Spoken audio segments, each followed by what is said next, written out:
বৈভব সূর্যবংশীর তাণ্ডবে যখন ম্যাচটা একপেশে হয়ে যাওয়ার পথে, তখনই গল্পের মোড় ঘোরানোর জন্য মঞ্চে আবির্ভাব দরকার ছিল আরেক নায়কের। সানরাইজার্স হায়দ্রাবাদের সেই নায়ক হয়ে উঠলেন ঈশান কিষান। রান তাড়া করতে নামা দলের জন্য তিনি শুধু ইনিংস খেলেননি, তিনি লড়াইয়ের ভাষা লিখেছেন, প্রতিরোধের সংজ্ঞা দাঁড় করিয়েছেন। 229 রানের বিশাল লক্ষ্য। শুরুটাও ভালো হয়নি হায়দ্রাবাদের। মাত্র 7 রানের মাথায় ফিরে যান ট্রাভিস হেড। চাপটা তখন আকাশ ছোঁয়া। গ্যালারি থেকে ডাগ আউটের দৃষ্টি, সবকিছুই যেন বলছিল এই ম্যাচ জেতা আর সহজ ব্যাপার নয়। ঠিক সেই মুহূর্তেই ব্যাট হাতে দাঁড়িয়ে গেলেন ঈশান কিষান।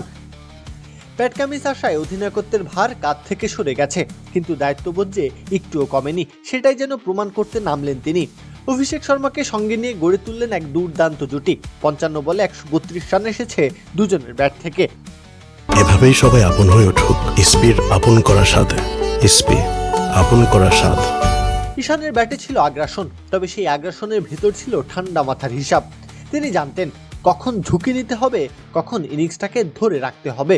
বোলাররা লাইন লেন্থ খুঁজে পাওয়ার আগেই তিনি তাদের উপর চড়াও হয়েছেন। কাট, পুল, ড্রাইভ সবকিছুতেই ছিল দাপটার নিয়ন্ত্রণের মিশেল। মাত্র 31 বলে 74 রানের এক ঝলমলে ইনিংস খেলেন ঈশান। 238 স্ট্রাইক রেটে ঝড় তুলেছেন। এই ইনিংসটা শুধু সংখ্যার দিক দিয়ে নয়, ম্যাচের প্রেক্ষাপটেও ছিল অমূল্য। যখন তিনি আউট হয়ে ফিরলেন তখন ম্যাচটা কার্যত হায়দ্রাবাদের হাতের মুঠোয়।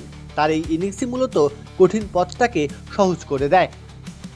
বৈভব সূর্যবংশীর তাণ্ডবের জবাব দিতে এমন একজনেরই প্রয়োজন ছিল, যিনি ভয় পান না, যিনি চাপকে উপভোগ করেন, যিনি জানেন কিভাবে ম্যাচের গল্প বদলে দিতে হয়।